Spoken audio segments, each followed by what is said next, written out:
Daily exam knowledge channel में आपका स्वागत है। इस वीडियो में हम इम्पोर्टेंट करंट अफेयर्स पढ़ेंगे और 27 नवंबर से रिलेटेड इम्पोर्टेंट क्वेश्चंस डिस्कस करेंगे। In which state was a bill introduced to ban polygamy? किस राज्य में बहुविवाह पर रोक लगाने वाला बिल पेश किया गया है? तो ये किया गया असम राज्य में। असम बहुविवाह निषेध विधेयक 2025 ये पास किया गया मुख्यमंत्री हेमंत बिस्वा शर्मा द्वारा। इसकी पेश करने की तारीख है 25 नवंबर और पहली बार अपराध करने पर इसमें अधिकतम 7 वर्ष की कैद है।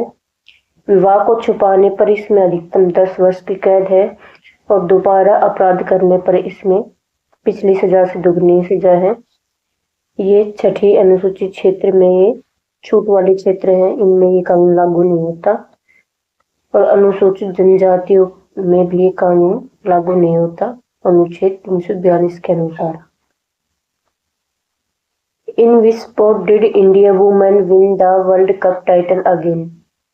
भारत में महिलाओं ने किस खेल में फिर से विश्व कप का खिताब जीता है? तो ये जीता है कबड्डी में।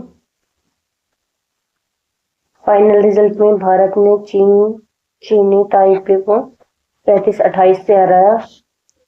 ये महिला कबड्डी विश्व कप 2025 में ये हुआ था ढाका बांग्लादेश में और इसमें लगातार भारत ने दूसरा वर्ल्ड कप जीता है। कबड्डी टीम की कप्तान थी रितु नेगी और उप कप्तान पुष्पा राणा।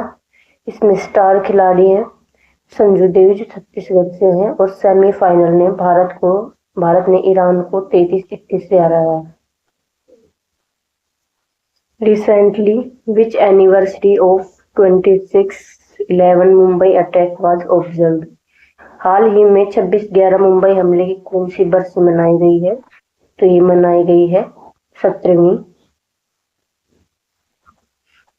भारत ने 26 नवंबर 2008 को सबसे भयावह आतंकी हमले का सामना किया जिसे हम 26/11 मुंबई हमले के नाम से जानते हैं। ये हमला पाकिस्तान आतंकवादी संगठन लश्कर-ए-तैयबा द्वारा रची गई साजिश में 166 लोगों की मौत हुई और 300 लोग से ज्यादा घायल हुए। इस साल गृह मंत्रालय और एनएसजी मुंबई ने गेटवे ऑफ इंडिया पर नेवर एवर थीम के साथ एक स्मृति कार्यक्रम आयोजित किया है। Who has been appointed as the executive chairman of NALSA? किसे नालसा का एग्जीक्यूटिव चेयरमैन नियुक्त किया गया है? तो ये किया गया है न्यायमूर्ति विक्रमनाथ ने। राष्ट्रपति द्रौपदी मुर्मू ने सुप्रीम कोर्ट के वरिष्ठ न्यायाधीश न्यायमूर्ति विक्रमनाथ को national legal services authority NALSA के कार्यकारी अध्यक्ष के रूप में नामित किया है। न्यायमूर्ति विक्रमनाथ 2021 में सुप्रीम कोर्ट के न्यायाधीश रह चुके हैं। गुजरात हाई कोर्ट के पूर्व मुख्य न्यायाधीश और इलाहाबाद हाई कोर्ट के पूर्व न्यायाधीश रह चुके हैं और इसी के साथ ही भारत के मुख्य न्यायाधीश सूर्यकांत ने supreme court legal services committee SCLSC के अध्यक्ष के रूप में न्यायमूर्ति जितेंद्र कुमार महेश्वरी को नामित किया है।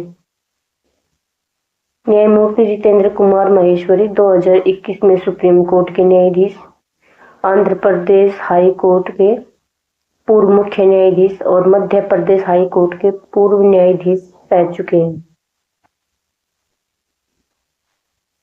With whom did UNICEF sign an agreement for an affordable malaria vaccine? सस्ती मलेरिया वैक्सीन के लिए यूनिसेफ ने किसके साथ समझौता किया है? तो ये किया है गावी के साथ। ये समझौता हुआ है गावी यूनिसेफ आयोग से। इस वैक्सीन का नाम है I-21 मैट्रिक्स M।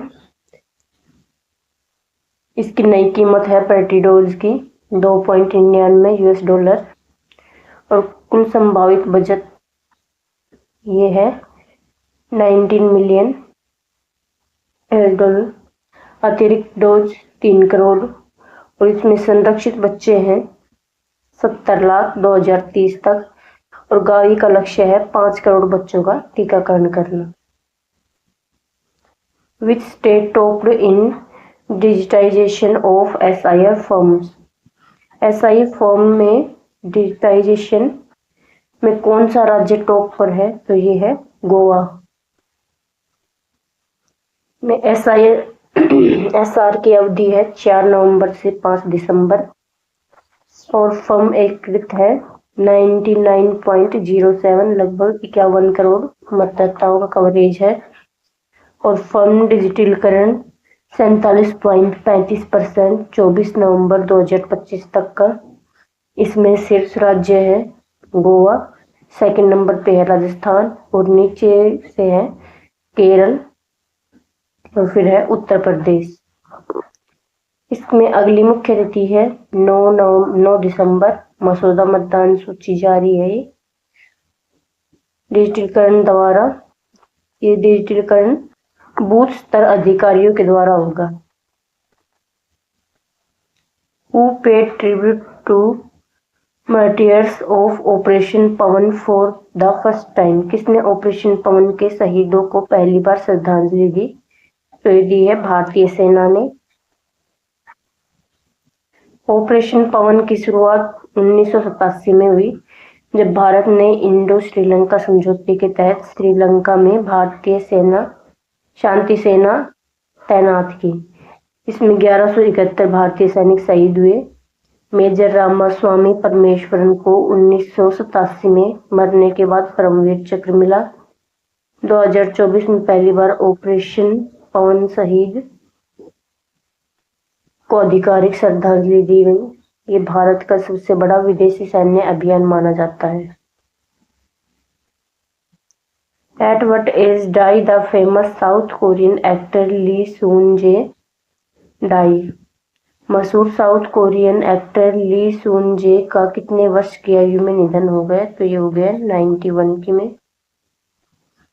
दक्षिण कोरिया ने अपने सबसे प्रतिष्ठित सांस्कृतिक ऑन स्क्रीन में से एक महान अभिनेता ली सून-जे को खो दिया है, और उनका निधन 91 वर्ष की आयु में हुआ। Which helpline number was launched by the National Commission for Women in Distress?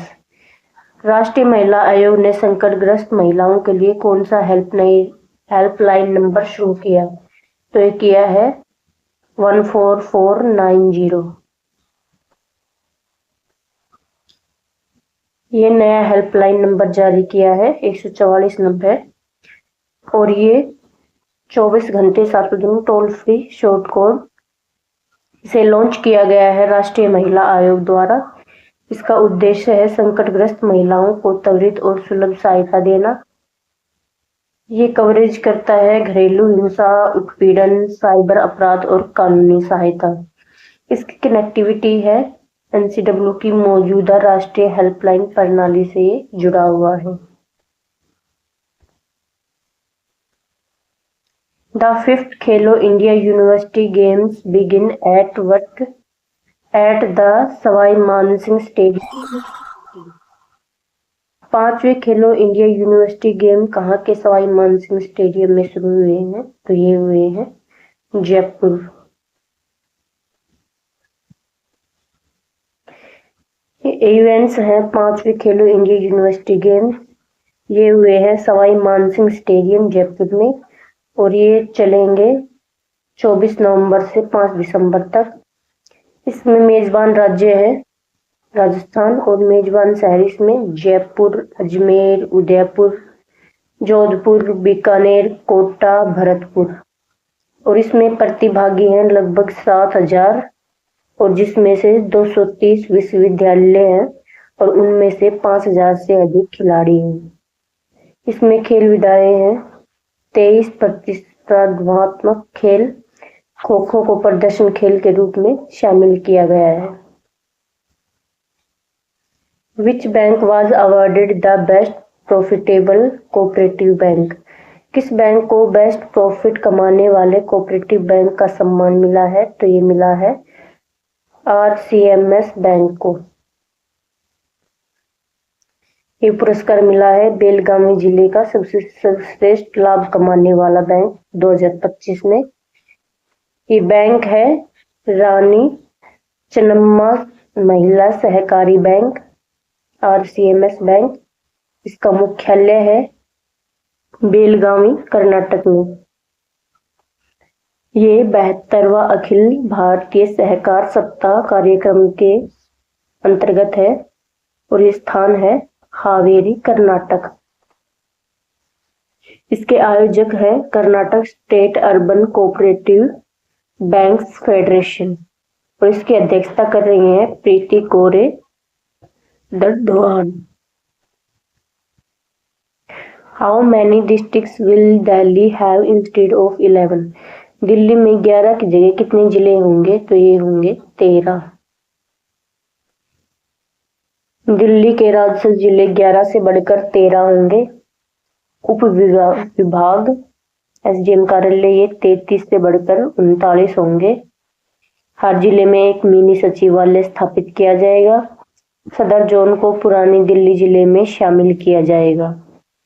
पूर्वी दिल्ली और उत्तरी पूर्वी दिल्ली नए नामों से जाने जाएंगे, शहादरा दक्षिण और शहादरा उत्तर। दक्षिण पश्चिम दिल्ली के हिस्से से नया नजफगढ़ जिला बनेगा। इसका उद्देश्य है यात्रा कम करना, दक्षता बढ़ाना और जवाबदेही में सुधार करना।